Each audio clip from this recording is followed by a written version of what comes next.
Lepo pozdravljeni v podcastu Odmev tedna. Tokrat imamo novega komentatorja, z nami je gospod Jelko Kacin. Gospod Kacin, pozdravljeni. Dober dan in hvala za povabilo. Smo pred pomembnim dogodkom, to je 35 let slovenske države, ampak povejte mi, vi ste bili takrat glavni udeleženec, eden od, mi vsi smo poročali kot novinarji.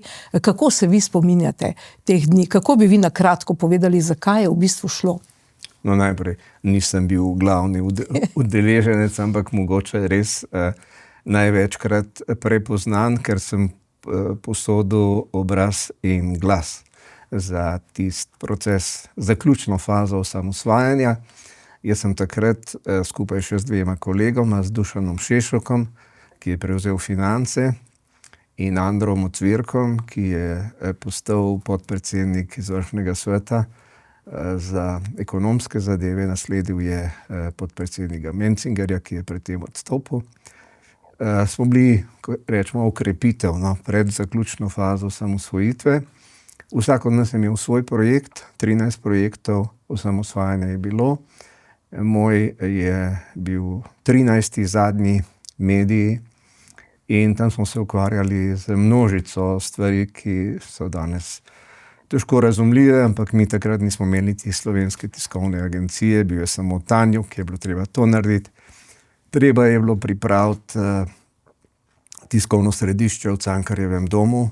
Ocenili smo, da bo zanimanje izjemno, ne rojevajo se države vsak dan, se združujejo, recimo Nemčija se je združila predtem, da pa razpadajo in se rojevajo nove, to je pa nekaj posebnega.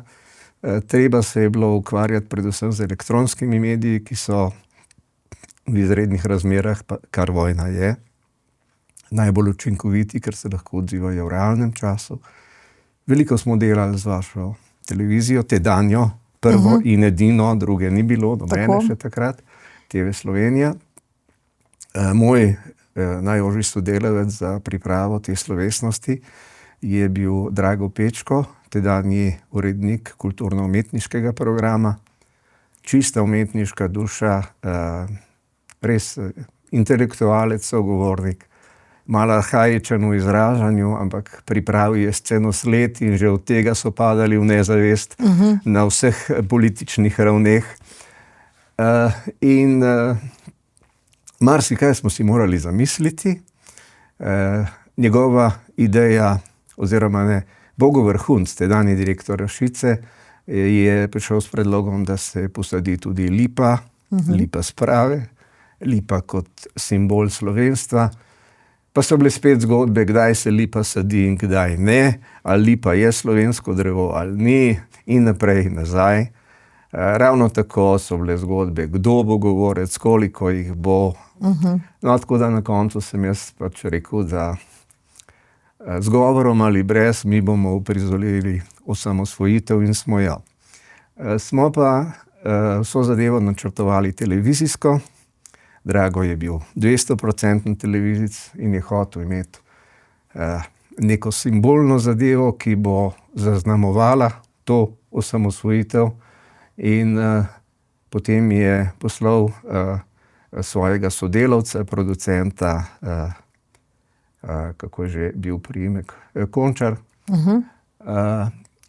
k Gorski reševalni službi Mojstrana, in dogovor je bil, da se razvije zastava na vrhu Triglava, ampak takrat je bilo grozno vreme, tedne je bil Triglav v oblakih, gor na vrhu je bilo 3 metre snega, tako da se Aljažev stolp sploh ni videl. Ko so prišli gor, so ga morali odkopati, tako da se je vsaj zastavica videla ven. Skratka, 12. so odleteli na vrh Triglava, se izkrcali, sestavili drog, razvili zastavo, vse skupaj posneli pri belem dnevu, pri sončnem zahodu. Na koncu je Janez Brojan, ki je vodil to odpravo, vodja postaje GRS v Mojstrani takrat, k sreči s seboj v helikopter pretihotapil še kantico nafte in nekaj starih cun, in so potem na neke otroške bakle, ki so jim jih dali za to akcijo. Gor je pa pihalo ko strela, tako da se s tistimi otroškimi igračami ni dalo nič narediti, so zakolili te cunje, navili okrog in posneli tiste kultne posnetke. Torej, to je bil tisti pika na i. Ja. Prva Ampak zastava še brez grba, ne? To še Marko Pogačnik ga še ni izdelal. Ja. Zastava brez ideoloških dodatkov in revolucionarnih dodatkov, da tako rečem. Trobojnica. Tudi to so preverjali, kaj narediti. Ludvik Toplak, ki je bil takrat predsednik enega od 3 zborov skupščine družbeno-političnega zbora, je šel k dr. Francetu Bučarju, kakšno zastavo, in sta se pravilno odločila brez zvezde. In naročili so zastavo brez zvezde. Vemo, kdo jo je izdelal. In kot zanimivost tukaj omenim, da je izdelala ista gospa Milena Šinkovec leta 1991 in tudi zdaj 2026. Ker smo ta dogodek uprizorili še enkrat.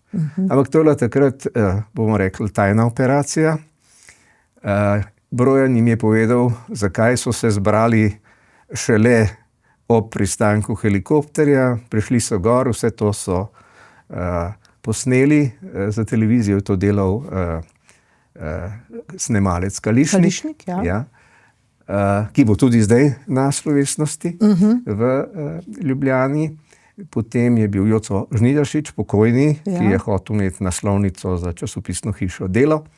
In bil je tudi Mirko Kunšič, fotograf tedanjih Slovenskih novic.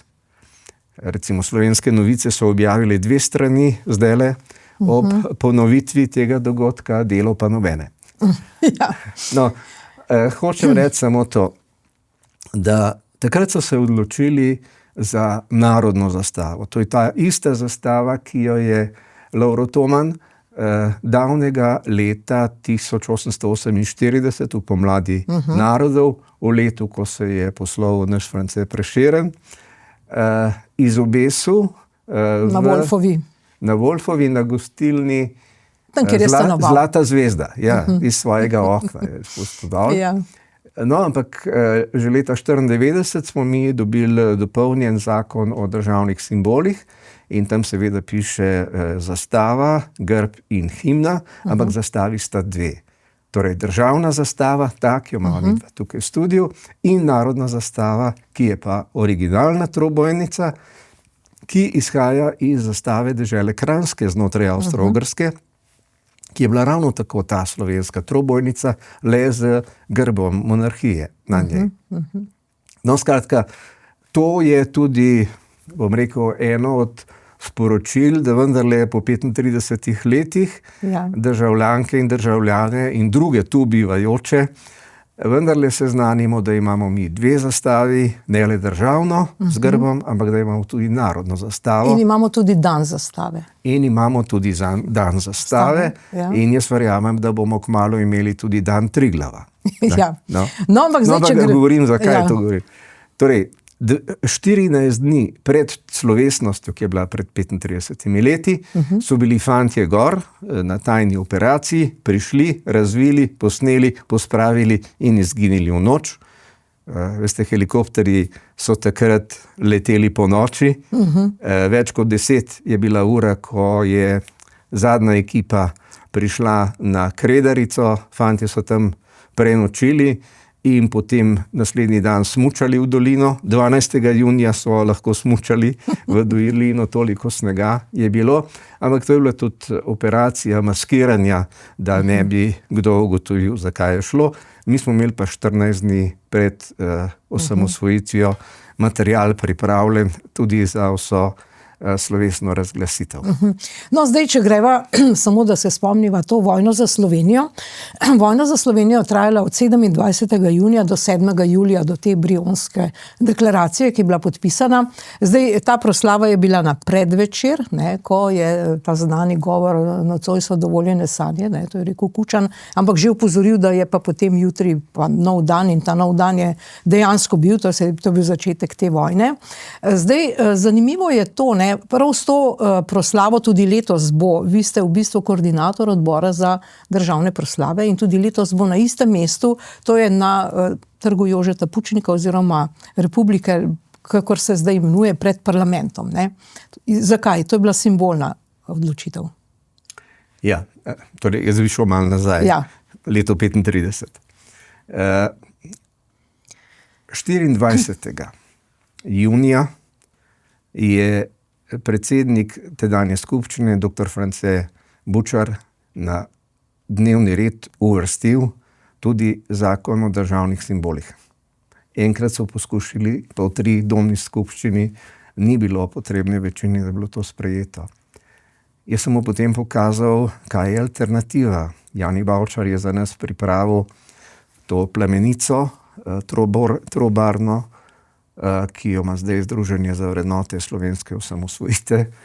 In ko sem mu to pokazal, je namršil čelo in je rekel, Gorenci bi rekel, kva? Kva? To ni nobena plamenica, to je ena solza. To je ena solza, v bistvu pa ponosna država. To tako ne bo, to tako ne more biti. In je odvihral in me pustil samega in se je odločil, da bo to rešil. Tik pred zdajci. Skratka, 24. smo dobili zakon in mi smo imeli do 26. zvečer čas, da dobimo vse blago, da se šijemo na stotine zastav, da naredimo grbe. Da sploh vemo, kakšen bo grb, ne? Ja.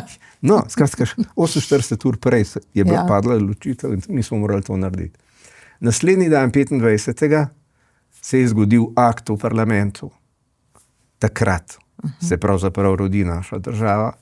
In 26. zvečer je bila vnaprej najavljena slovesnost. Jaz sem imel v dogovoru z to koordinacijo, v kateri smo bili nekateri člani vlade za te operativne usklajevanja, dorekli, da je vendarle treba nek datum reči. In zato sem jaz, da bi zamaskiral trenutek, ko bo do odločitve prišel, pač rekel, da bo slovesnost 26. zvečer ob 20. uri in 30 minut. Zato sta takrat priletela tiste 2 miga, ki sta grmela in tik pred slovesnostjo so me vprašali, kako si to razlagam. Pa sem poln sam sebe rekel, da gre za pozdrav novi državi. No, tudi letos se bo začelo v isti uri, ampak približno isti uri, ampak tokrat bodo letela letala slovenske zaščite in reševanja, gasilska letala, helikopterji slovenske policije in helikopter in letala slovenske vojske. Ampak sestavni del te slovesnosti bo ravno ta zastava, ki je bila letos 12. junija na vrhu Triglava in isti gorski reševalci, ki so jo letos odnesli na vrh, jo bodo dvignili tudi na Ljubljanskem gradu. Tako da se bo začelo z narodno zastavo, potem pa bo sledila vsa procedura po protokolu in po kulturno-umetniški, predvsem pa po tej domoljubni usmeritvi vse do konca. 35 let potem je čas, da se to zgodi na istem mestu, ob isti uri in da govorijo tudi tisti, ki so takrat kaj imeli zraven. Ja, sigurno, ne.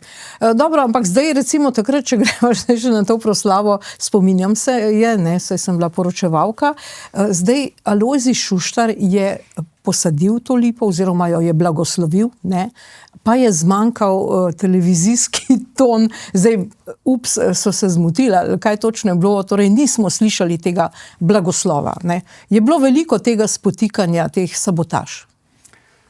Mislim, jaz težko o tem govorim, ker to nismo uspeli raziskati takrat. Najbolj taka realna ocena, a veste, koliko odstotke gledaš verjetnosti, kaj se vse naredi, je približno taka. Ko je bila generalka, je bilo vse, samo enih ni bilo. Tudi človek, ki je bil zadolžen za ta vklop in za vse to, je bil tam in čakal ves čas. Potem pa, ko se je to zgodilo, se je pa nekje zataknil in ga ni bilo. In nobenega indica ni, da bi to storil nalašč. Je pa res, da je mnogim šlo v nos, kot se dobro spominjam, no? Gospod Vrhunc, direktor Rašice, se je spomnil te Lipe in Drago Pečko jo je pograbil dobesedno. Vsi smo jo ponotranjili. Nekaterim, predvsem dotedanjim, pa to nikakor ni šlo v kontekst. Jaz sem se z pokojnim nadškofom potem srečal še velikokrat. Vedno se je razveselil srečanja, nikoli pa ni hotel o tem razpredati. Kar je bilo, pustimo to stati, bi rekel na Primorskem. No. Skratka, on je bil en srčen mož, no, in vedno vesele narave. Že pol, ko je bil zelo star in so zanj skrbeli tam v Zavodu svetega Stanislava, kadarkoli sem prišel, kot božiček, no, res je bil vesel in tudi počaščen, da je bila ta možnost in priložnost. Žal je njegov glas umanjkal, tudi glasu evangeličanskega škofa Erniša ni bilo, oba sta bila tam. Ni del zgodovinskega posnetka, ne?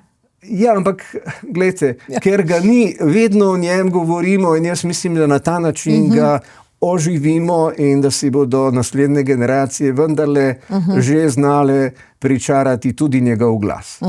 Zdaj zanima me, ali je bilo to čutiti, da Milanu Kučanu osamosvojitev ni bila intimna opcija. Je bilo to čutiti tudi tako praktično, ko ste bili z njim v kontaktu? Mislim, jaz težko na to odgovorim. Vem samo, ker sva se prej pogovarjala o 12. No? O 12. juniju. Takrat, ko so fantje poleteli na Kredarico najprej, pa potem na vrh Triglava in so to uprizarjali in snemali iz helikopterja, je bil v Ljubljani zadnjič na obisku predsednik Zveznega izvršnega sveta Ante Marković. In še dobro se spominjam, da je bila ura, kdaj bi moral priti in ga ni bilo in nismo vedeli, kje je bil. Zdaj vemo, bil je pri opoziciji. Napisal je to v knjigi, ne? Ja, torej ni sam napisal, tisti, ki so pisali njegovo biografijo, so to noter navedli iz njegovih virov. Skratka, on je tam spraševal, ali se to da na kakršenkoli način še ustaviti, pa se ni dalo, ne? To so jasno povedali, se je bil plebiscit. Ampak zgodba je tekla tudi o tem, kaj pa se da kaj drugega narediti. Pa je bilo precej govora o tem, no, da ta vlada ne bo dolgo, da ko se bojo začeli resni problemi, to ne bo šlo. No in potem je bil pri nas. Spet smo poslušali vse to, kar smo slišali že velikokrat. Zahtevali so na prvem mestu nabornike, to je zahtevala JLA, in v tej delegaciji je bil tudi namestnik obrambnega ministra admiral Brovet, Stane Brovet, Slovenec, ki je imel zelo trden položaj, no, v tedanji JLA. Ampak naše dva ministra za notranje zadeve in obrambo se nista hotela srečati z njim in se ga spomnim, bil je bled kot stena. To se mu še ni zgodilo v življenju, da bi ga kdo tako ignoriral. Torej, zakaj to pripovedujem? Ko se je 26. popoldan začela Jugoslovanska ljudska armada iz Reškega korpusa pod poveljstvom slovenskega generala valiti proti zahodni meji, čez Ilirsko Bistrico, Pivko, naprej gor proti Zipavi, Ajdovščini in Novi Gorici. Sem bil jaz precej na mukah kot govorec vlade takrat. Jaz sem bil takrat sekretar za informiranje. Seveda smo dobivali obvestila o tem, da to gre, ampak na to nismo reagirali, kajti kakršnakoli reakcija na to bi morala biti na strani predsedstva Republike Slovenije. To je bil vrhovni poveljnik, 5-člansko vrhovno poveljstvo. Ampak takrat predsedstva niso sklicali. Ker ga niso sklicali, nihče iz vlade oziroma izvršnega sveta ni imel mandata, da karkoli o tem reče, čeprav je bilo nedvoumno, da se začenja agresija. Ne? Tisto, kar lahko pripišemo temu obisku 12. je, da ultimat, ki je bil posredovan potem slovenskemu izvršnemu svetu in Lojzetu Peterletu, zanimivo, ni bil posredovan vrhovnemu poveljniku Slovenske teritorialne obrambe, predsedstvu Republike Slovenije. Ne, ampak Lojzetu Peterletu. Kar pravzaprav kaže na to, da so nekateri imeli drugo vlogo kot opcijo. Vedno. In potem pridemo do teh opcij. Če me sprašujete, v vladi ga ni bilo, ki mu Slovenija, samostojna Slovenija, ne bi bila intimna opcija. Ja. No, ampak recimo ta podcenjevalni odnos tudi do Slovencev nam je naredil uslugo, ker JLA, tako kot ste rekli, se je s tanki prebijala do meje, da bi mejo zaščitila, pa potem tudi vzela nabornike iz vojašnic, ampak vendarle, zdaj po vojaški doktrini, vi ste vendarle obramboslovec, bi morali oni iti z nekim pešpolkom, s pešadijo, z vojaki spremljajo tanke, no, mislim, v teoriji. Oni so pa mislili, da ne bo nobenega odpora, ampak dejansko so ljudje te tanke tudi ustavljali, in niso imeli vojske ob tankih. Ja, ljudje so na Primorskem tanke tudi ustavljali, zelo znan je rumen bager tamle gor, ki so ga postavili kot oviro in potem smo po noči, ko so krenili tanki tudi iz vrhniške vojašnice in je krenila tankovska oziroma kolona oklepnih vozil iz Karlovca, pa je krenila iz Varaždina. So seveda se pojavile ovire in potem je počel tudi prvi strel. Saj drugače ni moglo biti. Ampak oni so bili pač prepričani, da se bo Demos sam sebe razpadel, da bo... Tako je Kučan govoril, tako so jim te govorili. Torej, ne vem, kdo jim je to govoril, njihova ocena je pač bila. A veste, lahko jim govori kdorkoli že če, ampak oni morajo narediti realno oceno. Oni so ocenili, da se bo Slovenija sesula sama vase in zato so pač poslali to svojo vojsko na izlet. Saj so razumeli, da so jo peljali samo do najbližje točke, tam bojo pa že kako. Skratka, niso imeli s sabo ne hrane, niso imeli ničesar. Ničesar. Mi pa smo jih, takoj ko se je agresija začela, popolnoma onemogočili. Onemogočili smo jih fizično, ker so bile vojašnice obkoljene. Drugič, odklopili smo jim elektriko, ni bilo več komunikacij, ni bilo zvez. Odklopili smo telefonijo, vojaki niso mogli več klicati staršev in vojska ni mogla komunicirati z drugimi poveljstvi po žici. Brez elektrike so se hladilnice začele topiti in spomnim se pogovora, Igor Bavčar je to poslušal, moral poslušati, na oni strani pa ogorčenje, kakšna škoda bo, koliko mesa bo šlo v nič in ono tretje. Skratka, brez vode v vojašnici je hudo. Gre za pitno vodo, ni vodovoda. Ni tuširanja, ni ničesar. In stiska ljudi, tako častnikov kot nabornikov, je bila vse večja in to se je začelo podirati na noter. Mi smo pač dokazali, da smo mi tukaj gospodar in zdaj, ne da se hvalim, ampak sej vi ste prenašala oziroma komentirala prenos osamosvojitve, mi smo takrat medijsko obvladali slovenski, balkanski in širši evropski prostor. In naša resnica je bila resnica dejstev, tudi naša sporočila so bila na nivoju tiskovne agencije, fakti bruti, skratka to, kar so lahko na oni strani povzeli. Zdaj se bom izrazil tako kot mlada generacija. Iz Beograda pa so prihajale litanije, nekje kot Addams Family grožnje, veste, nekaj, kar je bilo še veliko bolj absurdno in zdaj mislim, da je trenutek, da povem. Tam sredi marca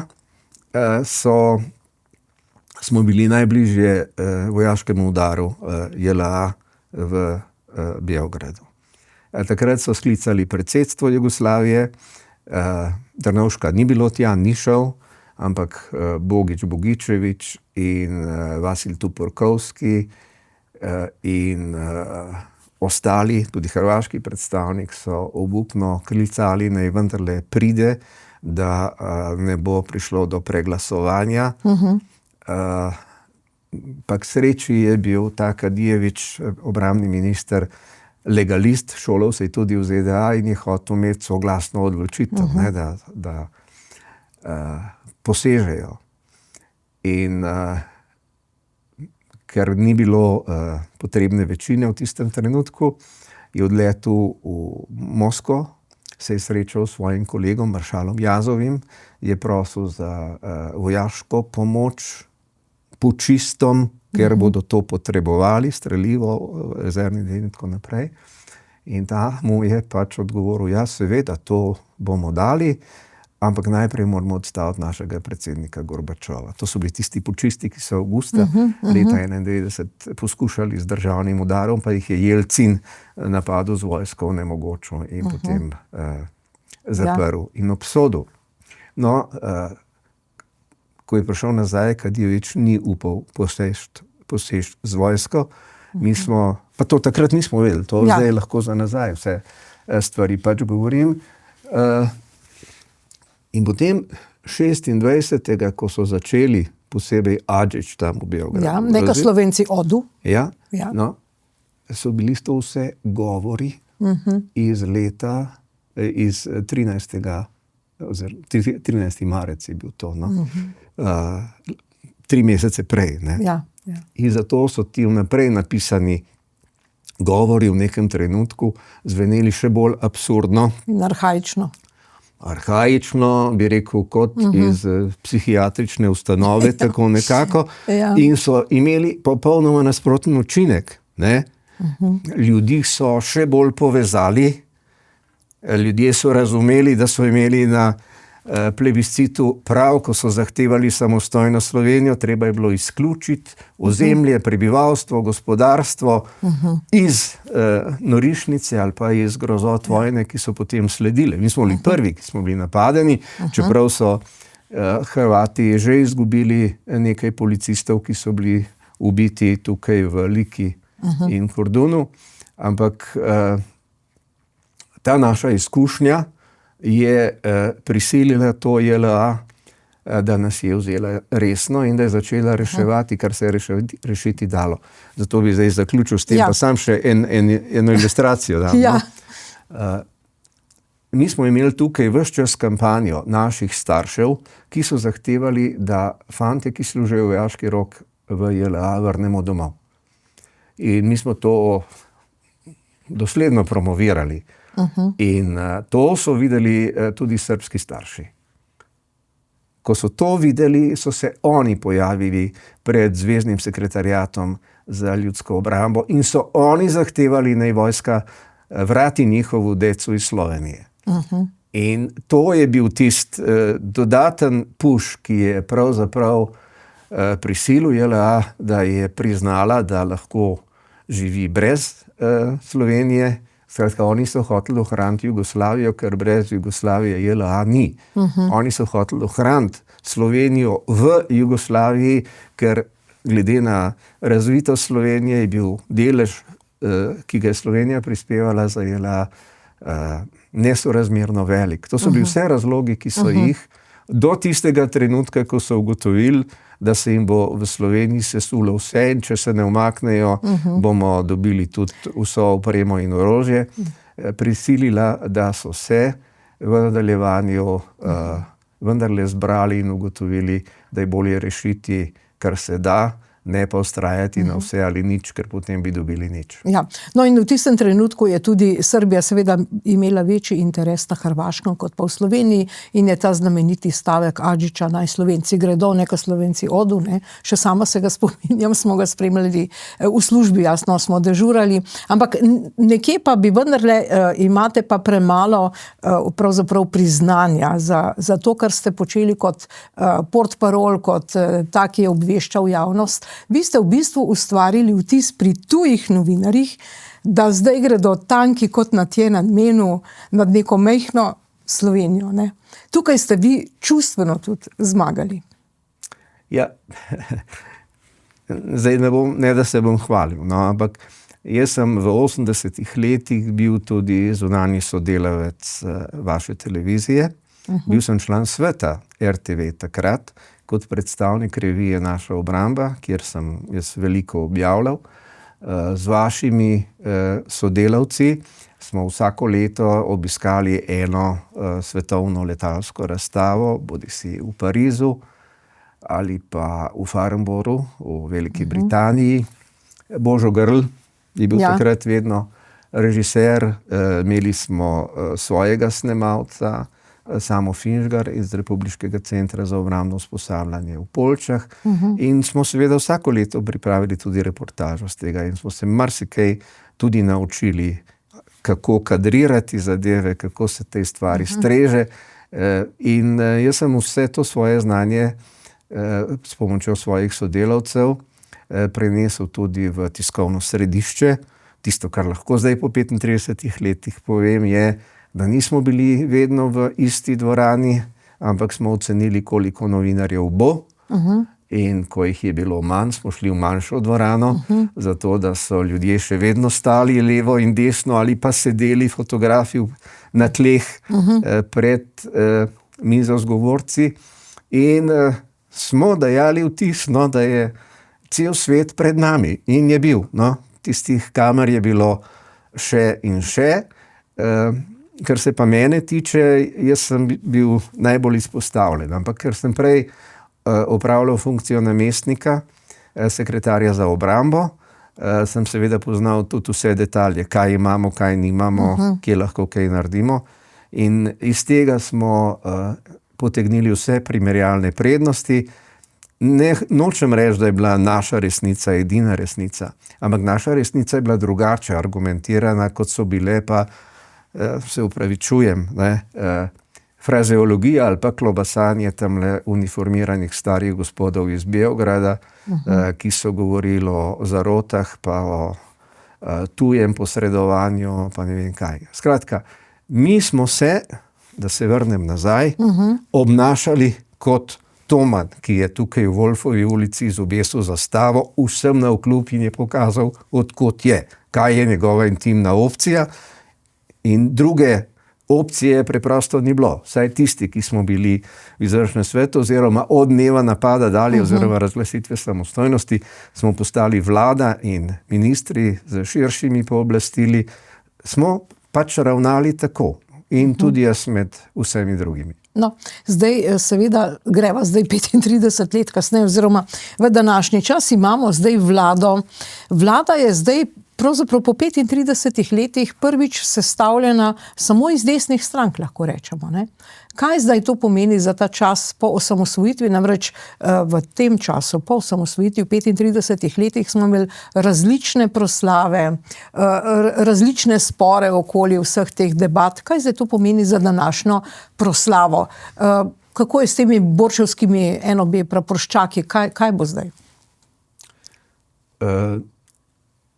Vse veteranske in druge organizacije, ki običajno sodelujejo na proslavah, so povabljene tudi letos, brez izjeme, tudi Zveza združenj borcev narodnoosvobodilne vojne Samo en pogoj je, da na drogu imajo vsi grb Republike Slovenije. Nobenih ideoloških ali revolucionarnih znamen na drogu ne sme biti. Skratka, kar zadeva praporščake, smo zagotovo povezovalni in inkluzivni. Torej, ne gre samo za bojne prapore, gre tudi za zaščito in reševanje, za Rdeči križ, za gorsko reševalno službo, jamarje, za tabornike in skavte, za čebelarje, če hočete, za gasilce. Vsi imajo pravico sodelovati na taki slovesnosti. Ta slovesnost bo na tistem mestu, kjer se je zgodilo. Torej, 35 let potem, pa mislim, da si vendarle zaslužimo, da je to prizorišče tako, da lahko sprejme ogromno ljudi, da je pred parlamentom, da gledamo proti gradu, da imamo pravzaprav priložnost, da generacije, ki v izobraževanju dosedanjem niso imele možnosti ponotraniti tisto, kar se je zgodilo najni, in najnima generacijama se je več generacij to doživljalo takrat, da to podoživijo na svoj način. Mislim, razlika bo samo v tem, da prvič ne bo MIG-ov 21 iz JLA, ampak bomo pokazali to, kar imamo sami, in začeli bomo z gasilskimi protipožarnimi letali, z policijo, takrat smo imeli milico, in nadaljevali bomo z Slovensko vojsko, takrat smo imeli teritorialno obrambo. Tisto, kar je novo, pa je spomin na razvitje narodne zastave 12. junija takrat in letos, in to zdaj na Ljubljanskem gradu. To je novo. In ob tej priložnosti, v skladu z sklepom, ki ga je sprejela vlada, na okroglih obletnicah imamo lahko tudi več govorcev. Sicer to ni prvič. Ja, to ni prvič. No. Mi smo imeli takrat, ko je Slovenija predsedovala, se je izvrstilo kar nekaj premierjev, je bil predsednik Evropskega sveta, je bil tudi en zunanji minister, skratka, tam jih je bilo 5-6, no, tako da to ni čisto nič novega. Se mi pa zdi, da je v tem trenutku vendarle priložnost, da ljudem tudi na simbolni ravni pokažemo, da inštitucije lahko sobivajo skupaj, da lahko sodelujejo, da lahko krepijo zaupanje v delo inštitucij, kar nujno potrebujemo v tem trenutku, in da se citiram iz 5 let nazaj z časov covida, skupaj zmoremo več, skupaj zmoremo bolje, skupaj zmoremo tudi hitreje. Če želimo popraviti vse te napake, zablode in zaostanke, ko nas drugi prehitevajo po levi in desni, zlasti v tem gospodarskem smislu, preprosto moramo zdaj čim hitreje te stvari preseči, in nastop 2 govorcev, od katerih je eden tudi iz tega ožjega nabora osamosvojiteljev, in ki je predsednik vlade že 4. Jaz mislim, ne le, da je prav, da govorita 2, tudi predsednik aktualne vlade. Jaz mislim, da je to njegova dolžnost. Ljudje tudi pričakujemo. Ja, jaz mislim, da celotna javnost pač pričakuje in se z razlogom tudi veseli te prakse. Ja. No, skratka, v naših pravilih zelo jasno piše. Govori eden, ampak kadar so pa okrogle obletnice, takrat se pa vendarle moramo potruditi in tudi na ta način manifestativno ljudem pokazati, da je treba videti čez, da se je treba povezovati, da je treba sodelovati. To še posebej zato je neverjetno, da je Nataša Pirc Musar vihala nos nad tem, da bo govorec tudi Janez Janša, ker 2 leti nazaj mislim, da je imela popolnoma nek ekološki govor o neki zeleni agendi in smo vsi pravzaprav gledali, smo na pravi proslavi, ne. Lani je imela nek referat, tudi zelo razvlečen, tudi nismo vedeli, o čem zdaj govori ta gospa. Skratka, v dosedanjem zunanjih govorih ti iz Kučanovega ozvezdja, da tako rečem, in Nataša Pirc-Musar sodi tja, niso prav zelo državotvorno razlagali osamosvojitve, niso slavili tega praznika. Torej, jaz sem predsednik koordinacijskega odbora in to ni moja poklicna funkcija. Jaz to delam prostovoljno. Mene ne zanima, kaj je rekla takrat in takrat. Jaz velikokrat povem, da sem imel zagovor diplomske naloge, pa me je ena od članic komisije vprašala, kakšno je bilo stališče Komunistične partije Slovenije do ženskega vprašanja leta 1937. In to so me vprašali leta 1980. 80 sem diplomiral. In pač sem si vzel trenutek zase in sem rekel, ne vem in me ne zanima. Zato me ne zanima, kaj je kdo rekel pred enim letom, pred 2 leti. Od tega trenutka naprej lahko storimo kaj več za to, da se Slovenija pobere, da lahko preseže zablode tega mandata. Neke stvari je res nujno potrebno popraviti čim hitreje in jaz pač si želim kot državljan, da bi bil ponosen na nastop predsednika države, predsednice, ženski podobi v tem konkretnem primeru. Da se najdemo v tekstu. Ja, mislim, mene ne zanima, kaj misli Nataša Pirc-Musar, ko je doma ali pa ko govori z možem. Mene zanima, kaj nam ima povedati predsednica Republike Slovenije in to vsem državljanom. Nobenega žuganja si ne želim. Želim si, da bi povedala kaj takega, da bi imel jaz cmok v grlu. In jaz mislim, da si to velika večina ljudi želi. No, seveda imamo zdaj mi cmok v grlu zaradi drugih zadev, ki so še posledica prejšnje vlade. Poglejmo 3 dogodke. Namreč ta teden smo obeležili 250-letnico Združenih držav Amerike. No, in zdaj je nova veleposlanica ZDA, gospa Asel Roberts, sprejela tudi seveda Janeza Janšo kot predsednika vlade. To se pravi, vprašanje je, v kolikšni meri se bo zdaj naša zunanja politika, hvala Bogu, malce spremenila, malce preusmerila, tudi do Izraela. Hkrati smo ta teden izvedeli, to je nova veleposlanica, tole je mož oziroma oče Melanije Knaus, pravzaprav, ne, Melania Trump, pa predsednik vlade. Potem smo izvedeli, da grozno informacijo, ne, gospod Janez Janša je rekel, da mu je nerodno pri Ruteju, da odšel bo tudi v NATO in so se pogovarjali. Mi praktično ne plačujemo toliko, kot smo obljubili. Ne. Prejšnja vlada je obljubila in pravzaprav se zlagala, ne vem, kako bi temu rekel. In tudi OECD je ugotovil in sploh tudi gospod Kračun, javne finance so katastrofalne, ne, v 5 mesecih so naredili skoraj milijardo luknje, ne, zdaj tukaj bo tudi treba nekaj narediti. In padamo na lestvici konkurenčnosti. Kaj zdaj lahko vizavi zunanje politike, ekonomije, kaj je treba, NATO pravzaprav, kaj se nam obeta?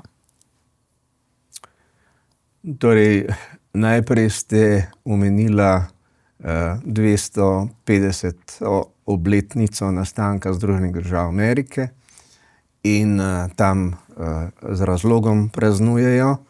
Mislim pa, da je predvsem prav, da se mi Slovenci zavedamo, da so ameriški očetje, ameriške države, ameriške ustave skrbno brali tekste o ustoličevanju karantanskih knezov. To se mi zdi eno tako sporočilo, da smo mi že takrat, kako ne rečem, bili v svetovnem trendu. No? In tam pride, iz tega besedila pravzaprav izhaja, da so bili ti knezi izbrani po naši volji. To so ta sporočila o demokraciji. Tudi Trumpa so izbrali po lastni volji. In zdaj ga imajo. V dobrem in slabem. To je njihov problem. Ampak mi moramo razvijati odnose z ZDA. Najlažje razvijamo odnose z predsednikom te države, ker imajo pač predsedniški sistem.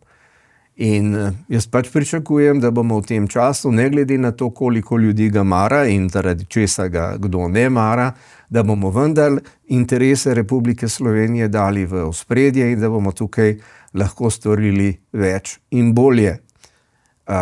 Jaz pač pričakujem, da bo predsednik naše vlade sprejet v Washingtonu in da to ne bi smelo povzročiti doma nobene kolateralne škode. Obratno, mi moramo razvijati odnose z vsemi, najprej z vsemi našimi sosedi, treba iti v Italijo, do gospe Meloni.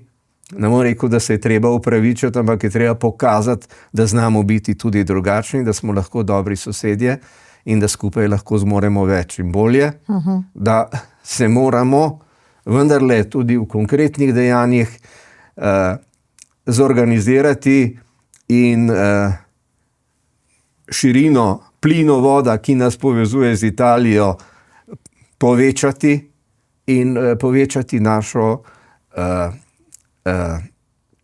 kako bi rekel, odpornost na energetske krize, da lahko večje količine dobimo iz vseh smeri neba. Moramo se povezati s plinskim terminalom na Krku, zato da lahko z te strani dobimo več. Moramo se bolje povezati z avstrijsko stranjo, z madžarsko stranjo. Mi moramo predvsem v tem trenutku poskrbeti za to, da bo Slovenija v gospodarskem smislu lahko napredovala in da bo lahko vsak državljan in državljanka to občutil pri sebi, pri blagostanju, pri možnostih. In zaradi tega se mi zdi ključno, da zunanjo politiko usmerimo predvsem prednostno v naše sosede, v največje odločevalce na svetu in da pri tem zasledujemo tudi našo zelo konkretno gospodarsko korist in odpornost. Torej, zdaj smo pri odpornosti. Da bi povečali odpornost vlade na volitvah, ki so za nami, je naša vlada trdila, da smo namenili za obrambo več, kot smo. Ko te dobijo na laži, ti ne verjamejo več.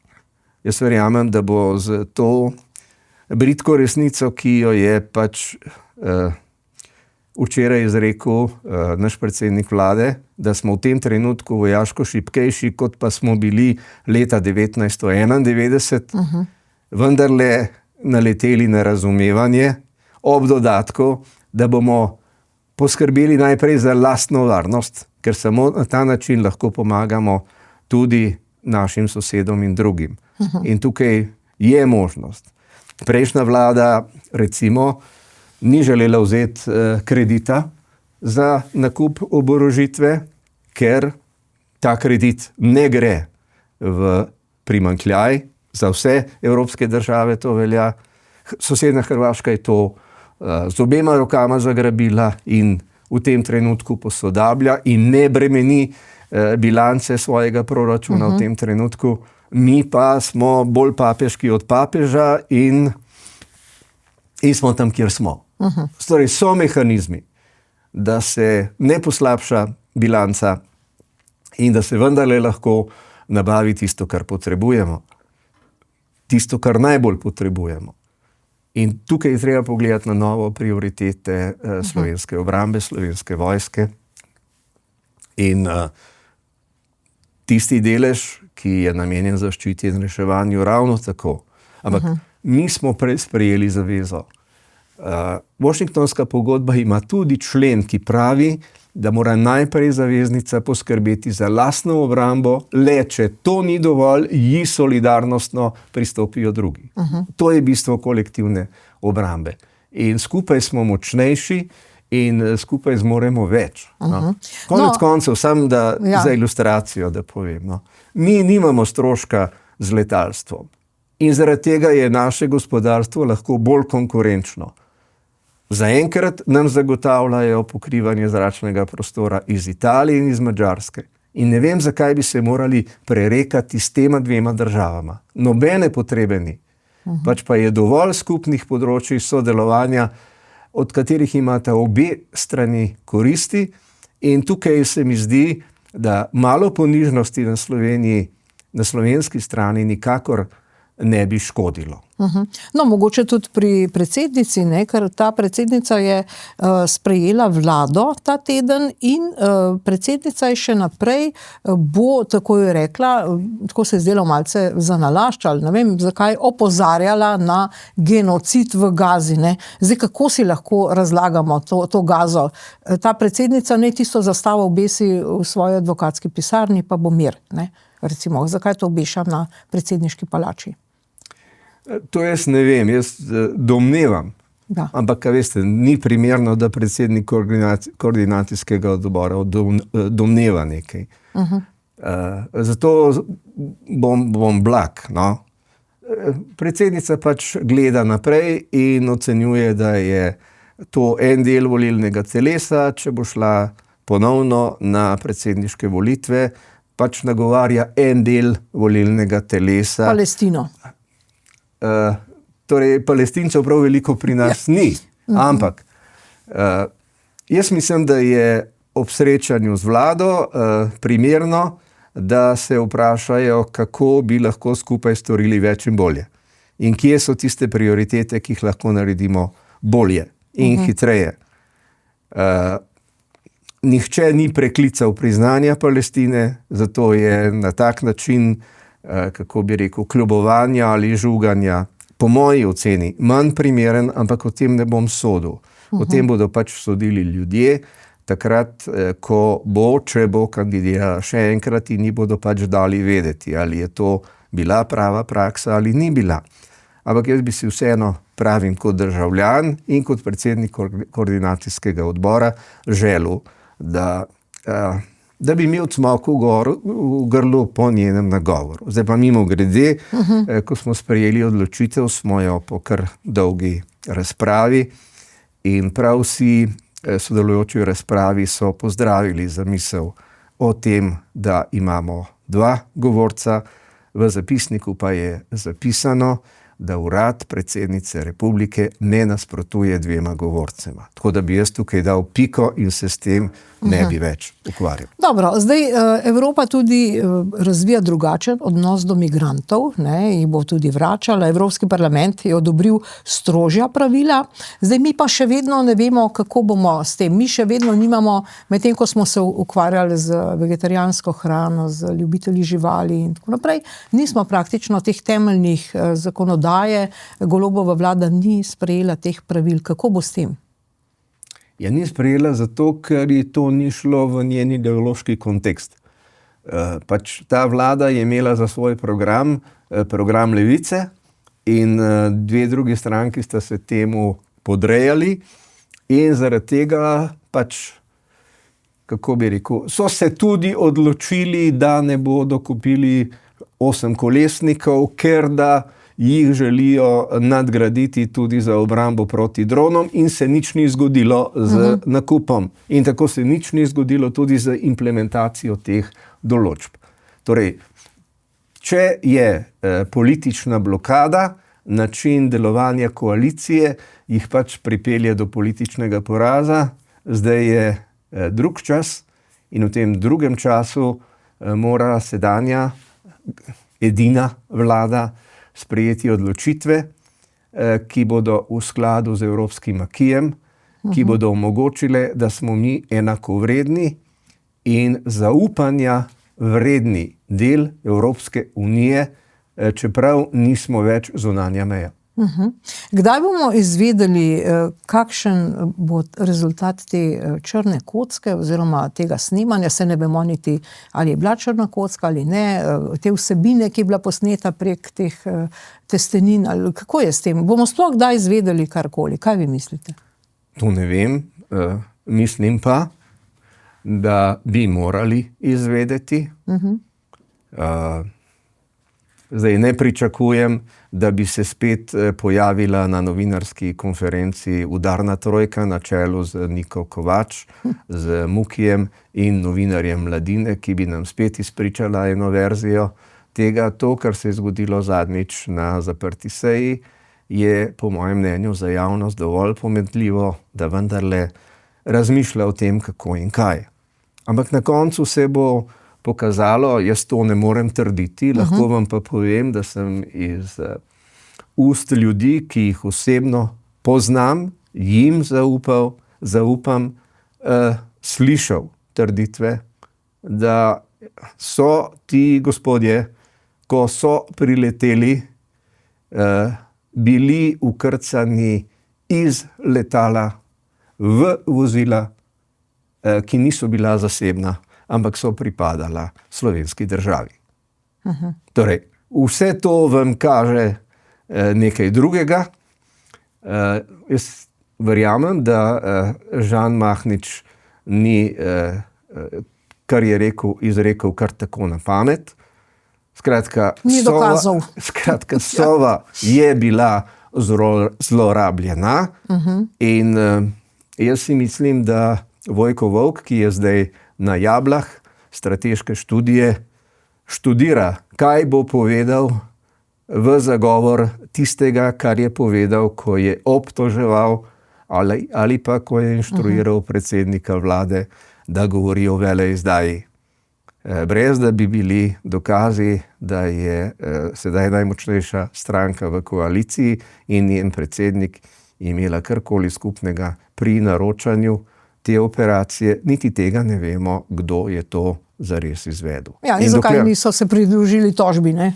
No, torej, so že vedeli, zakaj se niso pridružili tožbi in prav zaradi tega, ker se niso pridružili tožbi, je razlogov za dvom in, bom rekel, nelagodje ob nevarnosti očitnih zlorab obveščevalne službe za notranje politično obračunavanje in diskreditacije strank veliko. Ja? In veste, če se bo to enkrat pokazalo, bo kdo rekel tudi, da volitve niso regularne, potem pa pejmo še enkrat na volitve, pa bomo videli, kaj je regularno. Ja. No, zlorabljeni so bili seveda, kot rečeno, tudi mediji, ne? Ampak prav ta teden smo izvedeli, da seveda te tako imenovani nikogaršnji hlapci na RTV Slovenija, sami so se tako imenovali, ne? Praktično niso želeli podpisati pogodbe, ki bi jim zagotovila še en dodaten denar za manjšine in zdaj jim v bistvu grozi, da bodo avgusta brez denarja. Kaj se bo zgodilo z RTV-jem? Kaj bo s tem prispevkom? No, jaz ne vem, če niso hoteli. Jaz le mislim, da bi direktorica, če bi to bilo možno... Ni želela podpisati, pa ni dobila denarja, ker Golobova vlada je obljubila? Jaz to ne verjamem, obljubila je. Jaz bi prej rekel, da nekdo od odhajajočih v Golobovi vladi ni našel zakonske podlage za to, da bi ta sredstva lahko na tej podlagi, kot so si jo to preprosto zamislili odhajajoči, lahko podpisala tako zadevo. Skratka, jaz ne bom krivil direktorice, generalne direktorice RTV-ja, ki jo vidimo tukaj odzadaj. Jaz mislim, da je le nekdo drug na vladini odhajajoči strani razumel, da ne moreš spodbijati ali pa vrtati luknjo v koleno pravni državi ob svojem odhodu. In to se mi zdi profesionalen odnos. Ta vlada bo pač morala iskati neko drugo podlago, če bo želela pomagati televiziji, da vendarle prebrodi to krizo, ki ji zdaj res grozi. Kaj bo z RTV prispevkom, po vašem mnenju? Nisem član koalicije, nisem član vlade, Tukaj sem v udobnem položaju in se bom zdržal. Bom rekel, vprašajte koga drugega, Komentarja. ne zdaj, kdaj drugič. Ja. Dobro, zdaj vendarle, kar se tiče novinarjev, ne, tudi novinarji brez meja, tako smo slišali, zdaj skupaj z našimi nagovorjeni so seveda spet slovenske strani, protestirajo proti zakonu o parlamentarni preiskavi, pač očitno so jih inštruirali, da to pomeni, da bodo novinarji morali izdajati svoje vire. Zdaj spet smo priča tej kampanji, ki izsega iz Slovenije v tujino in se potem iz tujine spet vrača kot nek protest. Jaz bi rekel, da tole jemljem z veliko rezervo. Jaz se spomnim teh protestov pred RTV, pred TV Slovenija, da ne bo radio užaljen, pred TV Slovenija se je to praviloma dogajalo. In tam je bila neka zunanje politična komentatorka, ki je hkrati še sindikalistka oziroma sindikalna funkcionarka. In spomnim se tega njenega kričanja: gospodar, ustavi svoje pse. Pse, ja. Helena Milinković je to. Ne poznam osebno, nisem nikoli srečal. No, ampak to se mi je zdelo skrajno neprimerno. Za nacionalno hišo, za sindikat. Ja. No, torej, to je en del. To je res. Lepo prosim. Ja.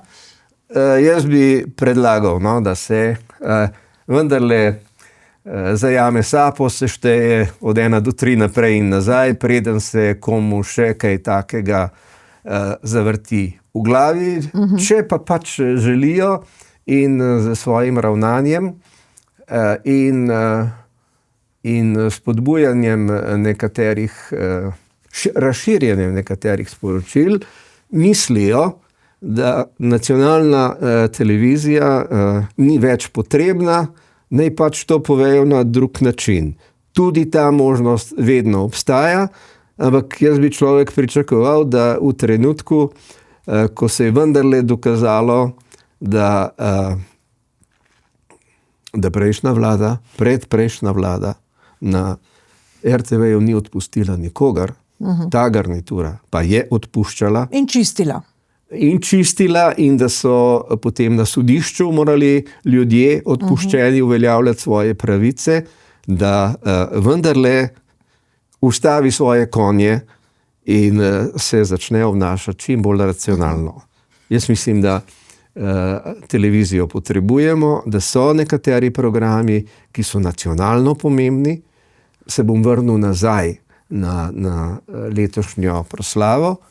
Jaz mislim, da je za vsako tako odločitev potreben razum, potreben je pogum in potrebno je domoljubje. Ne bom rekel Slovenija first, ampak dajmo se vendarle zavedati, da samo z medsebojnim sodelovanjem lahko popravimo razmere v Sloveniji, za Slovenijo, da vrnemo verodostojnost Slovenije na mednarodnem parketu, da ji omogočimo, da se na lestvicah, kjer je zdrsnila, gospodarski pokazatelji, karkoli že hočete, da se vendarle začne uspenjati in da začnemo sodelovati s tistimi, ki so naši naravni zavezniki. Jaz bi želel osebno, da se vendarle veliko več ukvarjamo z baltskimi državami, Baltikom in potem vsemi državami, ki Baltik in Jadran povezujejo, se pravi s Poljsko, s Češko, Slovaško, z Madžarsko, z Avstrijo, Slovenijo, Hrvaško, Črnogoro, z vsem tem delom tukaj doli. In ko gremo gor, da pogledamo kaj tudi na Finsko in na Švedsko. Torej, v tem loku imamo dovolj modelov, da si povsod poiščemo nekaj, kar bi delovalo tudi pri nas in da si na ta način pomagamo in da nam tudi drugi pri tem pomagajo. Jaz mislim, da to ta vlada zmore. Prej na začetku ste rekla, da imamo vlado sestavljeno samo iz desnih strank. Ja, pa sej nismo edina, ampak imamo koalicijsko vlado. Nikoli še nismo imeli vlade, ki bi imela samo eno stranko.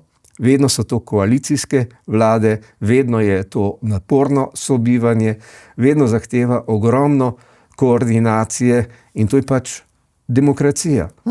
Če pogledamo Poljsko ima tudi same desne stranke v tej koaliciji, pa verjetno po volitvah bo spet tako, ampak oni so zdaj člani G20, imajo gospodarsko rast, o kateri mi lahko samo sanjamo, pa še to samo za Božič. Sicer nikoli take številke se vrtijo in če se pač ne bomo zgledovali po tistih, ki to znajo, dokazano, bomo še naprej nazadovali. Torej jaz upam in si želim, da bi skupaj zmogli več. In verjamem, da zmoremo. Apropo novinarjem, prav ta teden nas je presenetilo neko novo dno novinarsko dela in slovenskih novic, namreč poročila se je Zala Klopčič, ona je vplivnica iz te desne strani, iz tega desnega pola in oni so zapisali te mediji, da jo je pospremil pred oltar duhovnik Franc Klopčič, bil je pa seveda njen oče, ne? Ampak mislim, zakaj? A veste, to je pa res tako dno, to je tako podan bi pravzaprav. Ja, jaz slišim tudi kako se reče, skupno poimenovanje smetarski mediji. Ja, no. Jaz mislim, da je to skrajno neprofesionalno. Prvo pravilo še iz časov trdega socializma, da ne rečem komunizma, to vi veste z tiste hiše, vedno je bilo treba preveriti dejstva. Če tega ne naredijo, niso vredni, da ostanejo na trgu. Mislim, to je neprofesionalno, to človek ne more verjeti. To je žaljivo in tukaj bom šel spet nazaj, tako kot sva prej ugotovila. Gospodar ustavi svoje pse. Na tak način se ne dela medijev, na tak način se ne dobiva verodostojnosti. Treba je stopiti 5 korakov nazaj, globoko opravičilo vseh, ki so to napisali, malo več ponižnosti je najmanj, kar lahko gospa Zala Klopčič v zvezi s svojo poroko in obveščanjem širše javnosti v zvezi s tem lahko zahteva. Ima pravico, da to pričakuje, ampak ima tudi pravico, da to zahteva.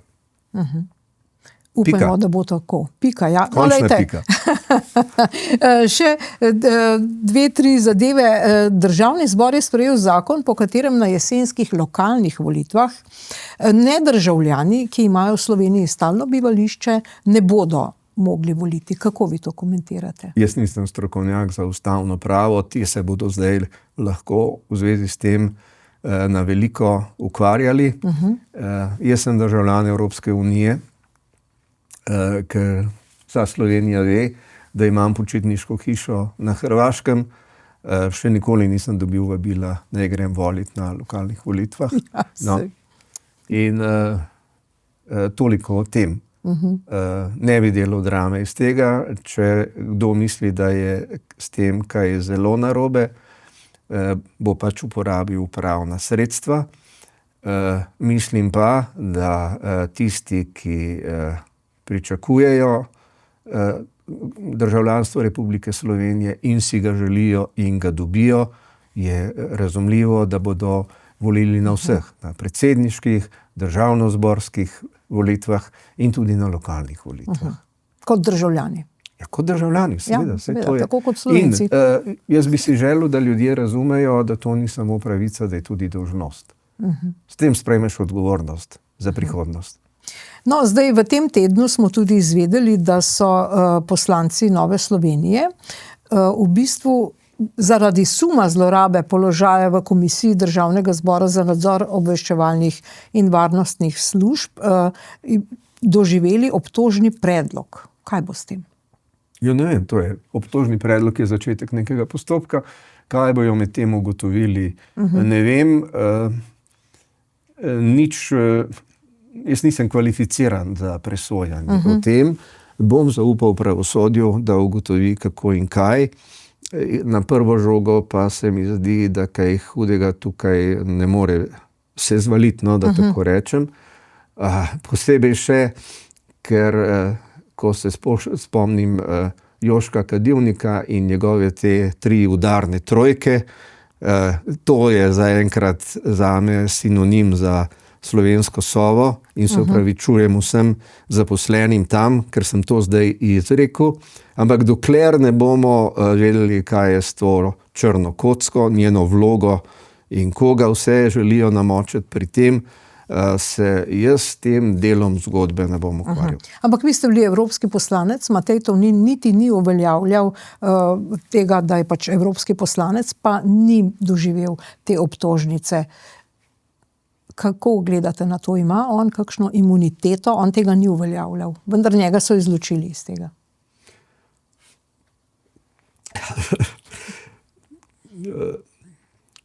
Tisti, ki je sprožil postopek, se po mojem mnenju globoko zaveda, da je sramota na domačem prizorišču manjša kot pa na mednarodnem. Torej bomo videli, pustimo se presenetiti. Tudi Matej Tonin praktično bo mogoče povedal kaj še dodatnega. Zdaj, tole, kar za konec lahko rečemo, je, ob lipi sprave so se udeleženci spet zavzeli za pokop žrtev komunističnega terorja in sprave. Zdaj, Levica pa je proti temu, da bi imeli dan spomina na žrtve komunizma. Kaj bo s tem? Oni so ga v bistvu ukinili. No, to je samo še en dokaz več, da je program Gibanja Svoboda in koalicije bil program Levice. Gospa Stavrečko pooseblja te čebinske zgodbe. Jaz mislim, da je skrajni čas, da se nehamo ukvarjati z temi ideološkimi simboli revolucionarnega nasilja, simboli izvensodnih pobojev, in da se vendarle doseže mentalno stanje, ki omogoči, da sorodniki pobitih v miru objokujejo svoje sorodnike, svoje žrtve in da imajo prostor spomina, kostnico, kjer se lahko povežejo s svojimi. Jaz sem veliko delal v Srebrenico, ko sem bil v Evropskem parlamentu. To je bila največja operacija zbiranja DNK-ja. Pravica do groba je ena temeljna civilizacijska pravica zahodnih civilizacij in tam se je omogočilo poiskati posmrtne ostanke in jih zakopati v mezarju, v Potočarjih. Mezarje, to je muslimansko pokopališče, da lahko sorodniki imajo prostor in vedo, kje je nekdo od njihovih. Mož, oče, sin, brat. Za moške je šlo. In to nas čaka tukaj. Po vseh teh 81 letih, če sem zdaj to prav seštel, 45 je 55, pa 20 je 70. 71 letih po teh pobojih bi vendarle morali, napačno sem seštel, 55, pa 25, 80. Po 81 letih bi vendarle morali imeti prvič toliko empatije, da razumemo to potrebo. In toliko empatije, da jim omogočimo to na ni točki, do katere imajo vsi približno enako. Oni iz vzhoda in iz zahoda, iz juga in iz severa. In to je v Ljubljani. In ko bo to za nami, bomo večji ljudje. In se bomo lahko potem, ko bomo to storili, tudi veliko bolj glasno oglasili v zvezi z Gazo in še s čim drugim. Če mi svojih stvari 80 let nismo v stanju urediti na primeren način, je tudi prav, da se vprašamo, s čim se pravzaprav ukvarjamo in kaj so naše prioritete. To bi morala biti prioriteta za nazaj in za naprej. Gospod Jelko Kacin, najlepša hvala za vaše komentarje. In hvala za vaše povabilo. In hvala za pozornost. Nasvidenje.